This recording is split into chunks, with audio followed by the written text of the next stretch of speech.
to be gunning for as soon as this thing is over. You got Kovalev. You got Bivol. Oh, yeah, no, I completely agree. This is all about building people for Sergey Kovalev. This is about Badu Jack. Mayweather has a major player right here. I'm telling you guys, he's got one speed bump to get over, and that's Adonis Stevenson. Now, 3 years ago, Adonis Stevenson, Superman. Today, I don't know who he is. He's fought in so many tomato cans, Lee. He's been on the shelf for so long. I literally don't know which Adonis Stevenson's getting in the ring. Badu Jack has been impressing me for the last 3 years, 2 years. So, no, this is a major fight for him. He's going to Canada. That's a hostile crowd. That's going to be a Stevenson pro crowd. I got Badu Jack all the way, though. I think he's underrated, Lee. If he wins this fight, with the list of names that I said, he would probably be deserving of a top 10 nominee way before Roman Chocolito is sitting there at number 9 or number 10. Yeah. Andre Ward's coach says, if the offer's right, we'll fight Bellew. For those of you who don't know who Bellew is, then you don't watch Rocky movies. Tony Bellew would be the light heavyweight champion with the short temper in Creed. And does a very fine job, I might add, of being a psycho boxer. Because it's his real personality. He's a psycho boxer. Virgil Hunter, trainer for the former undisputed GOAT, Andre Ward, no question. First ballot Hall of Famer, Andre Ward. Says that he would return to the ring for the right price to face champion Tony Bellew, who's 29-2-1 with 19 KOs if the offer is right. Ward is 33 years old, and he retired after he dismantled Sergey Kovalev last June. Here is what Virgil had to say. He's always staying ready. Again, it would have to be an offer that makes sense, and you take it from there. You never say never. It just depends on what the offer would be. I'm sure the fight would pay for itself. Hunter went on to say, if they put enough money on the table, you would have to consider it. I think the fight was talked about in the past. If I'm not mistaken, Bellew didn't want the terms, so that's why it didn't take off.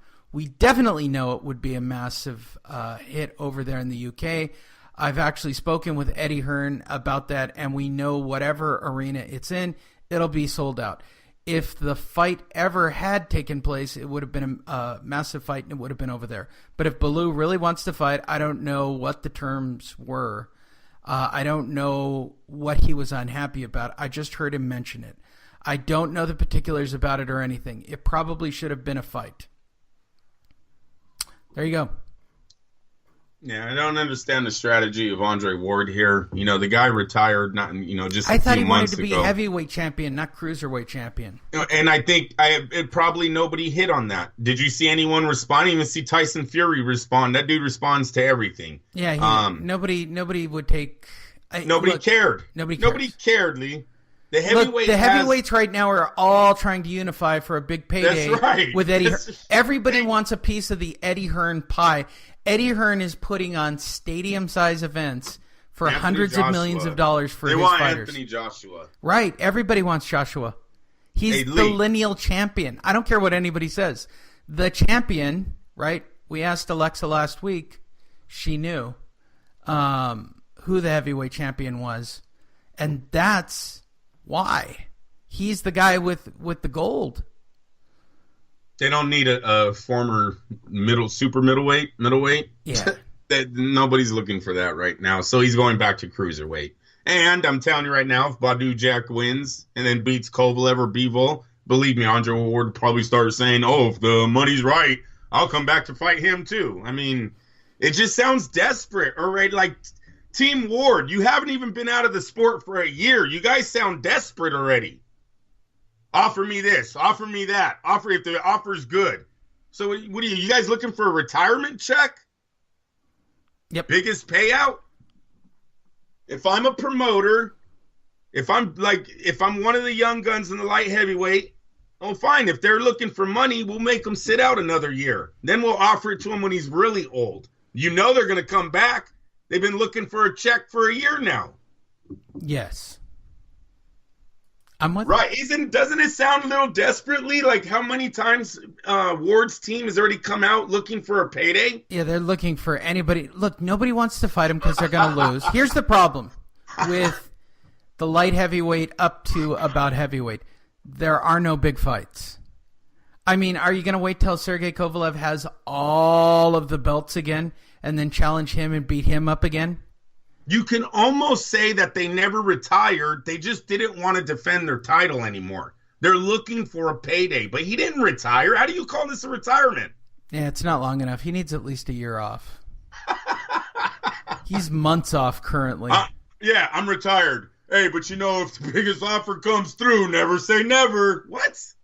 Yeah, I wonder what that magic number is in their mind. That's bizarre. Which takes us to Jesse Vargas. You remember Jesse Vargas, right? He's the last guy to get beat by Manny Pacquiao back in 2016. That's really his claim to fame. The 28-year-old did have one fight after that against a guy named Herrera. They fought in the middle of nowhere, legit, Herrera, where Jesse Vargas pitched a shutout.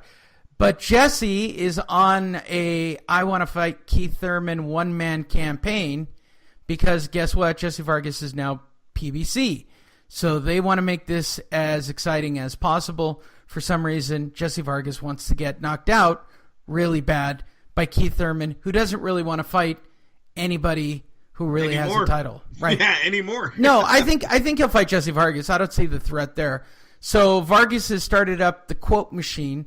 I had a long layoff, a little over a year, but I was hoping I could come back for a world championship against Keith Thurman. But my advisor said he was still hurt and wasn't available in December, so I couldn't pursue it.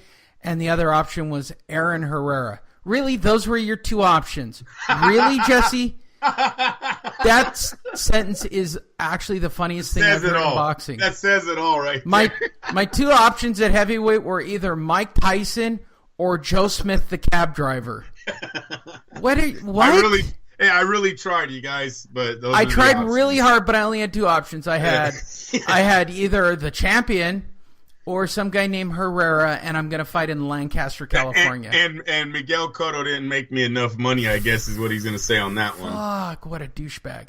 I could have swore his name was involved in that, too, that denied those. I know it was Mikey. Or was it Mikey and Danny? Maybe it was Mikey and Danny. I don't Excuse know. me, Lee. That's a funny sentence. Too many damn Garcias right now in the junior in the welterweight division. How about that? Nothing has changed. I'm still looking for a fight against Keith Thurman. I thought he was interested as well as, from my understanding, he actually went out of his way to disrespect me. He tried saying Jesse Vargas was a tune fight.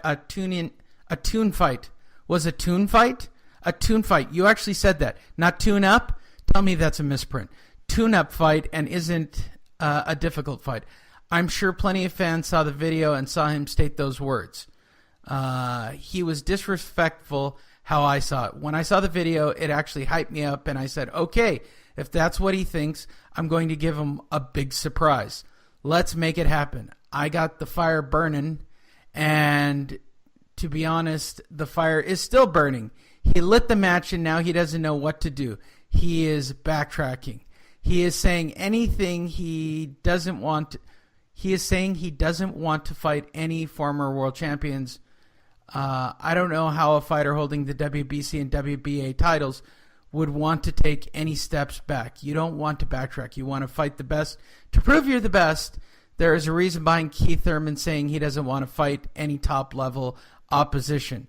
I'm going to be perfectly honest, Jesse, you're not top-level competition. And Lee, he did turn down the Cotto, so I was correct. Vargas says he was offered Cotto fight for December 2nd by Golden Boy, but the money wasn't offered what he was looking for. How about that one? Well, Jesse said, I am ranked number 3 by the WBC, so I don't see any issue in getting the fight made, especially with him saying, I am a tune-up fight. If that is the way he feels about it, why is he backing out? Is he getting cold feet? And I don't know why. Once you say the guy is an easy fight, and then a month later you say he isn't an easy fight and you want an easier fight, those words shouldn't be coming out of the mouth of the champion. That has me eager to prove him wrong. Apparently, he must have changed his mind and thought it would be, he thought it through and found out that I am not a tune-up fight. Only a coward backs out from what he's saying, so he better step up to the plate. Way to go, PBC. Did you write this for him? I mean, this sounds like a PBC press release so that we actually believe that this is a real fight. And for anybody wondering, I absolutely agree that Keith Thurman would destroy Jesse Vargas. Like, I don't even think he needs to train. That's how easy a fight I think it is. Jesse Vargas couldn't beat an old, slow Manny Pacquiao. Well, he's might have grown as a fighter since then. He can't really go off. He's only had one fight, and he fought a nobody in that fight. What are you talking about? Shut up, Lee. I'm trying to sell something here. No, you're not. You can't sell this fight. There's like nothing that sells this fight, not even remotely. Ugh. Yeah, no, it's and look, hopefully Keith Thurman accepts it, huh? If you're talking that bad about it, and Keith Thurman sticks to his guns and doesn't accept the fight, what's that say about Keith Thurman? Who I'm just amazed how he has changed over 1 year. Definitely, they say the money doesn't change you. I don't know if you could say that. I would like to see what his initial contract was from PBC. How much is he making to... every fight? Yeah, well, no, he'll fight. He'll get beat up by Keith Thurman. They're setting the... Like, for those of you wondering, Keith Thurman's going to fight Jesse Vargas. This is actually going to happen. And it's not a fight at all. It's not a tune-up. This is part of the PBC's press machine, is to start drama between the two fighters. Keith Thurman is like, why am I fighting this guy? He's not in my same class. He's not walking back or forward. There's nobody really for Keith Thurman to fight. He doesn't want to... Obviously, Keith Thurman doesn't want to fight anybody in the PBC. He wants to unify titles and be the man, right? And he's forced... Lee, you're putting words in his mouth. He hasn't said any of that. That's my feeling. All Keith Thurman said is he doesn't even want to fight a top 10 for at least 2 fights. Right, and I get that. He's talking 2019, bro, before he unifies anything. So, no, he's sidelining himself. If the doctors clear you, why do you need another 12 months of getting nobodies? Injuries scare people. I'm telling you this. Injuries scare people. I think Spence kind of scares people too. I think he stands in front of the mirror with those belts and doesn't want to take them off. And that's fine. I really do. They're going to strip him if he doesn't defend him. We hope. The boxing world has let us down before. These organizations has let us down before, We hope that's what they do, but they keep putting that carrot in front of their face and they know they're going to get a big paycheck out of the title unification. They might stick around. He might be able to hold those belts for a year. Just keeps claiming injury, you guys. Injury. Whatever. It's just weird how much he's changed. He was so down to earth before the Danny Garcia victory. Was. Yeah. And then he got through it. Well, that is what it is. That takes us to our featured story of the week. Andrew has saved it for the very end for all of you, hoping that I will find the nuggets within the next 5 links. I'm sure that I will. Our featured story this week is about a little heavyweight. I want to tell you guys a little tale about a nobody, about a hopeful who got his chance at heavyweight, more immortality, by taking on a WBC heavyweight who I can't even remember the name of because he was that bad at being a heavyweight WBC title holder at the time. His name is Deontay Wilder. For those of you who've been following the show closely, Deontay Wilder, the WBC champion, is 39-0 with 38 knockouts against a relative stable of literally nobodies. Literally. There is nobody you can say on his list of fighters where I'd say, wow, that's a good win. Nope, hasn't happened for Deontay Wilder. So Deontay Wilder, believing his own hype, has been starting to hype up the entire world about his greatness. And the first story is Deontay Wilder reacting to Lennox Lewis, who's reacting to Deontay Wilder making crazy motherfucking statements about Mike Tyson. For those of you who don't remember, Deontay Wilder said, and I quote, Me versus Tyson in 86, I'd kick the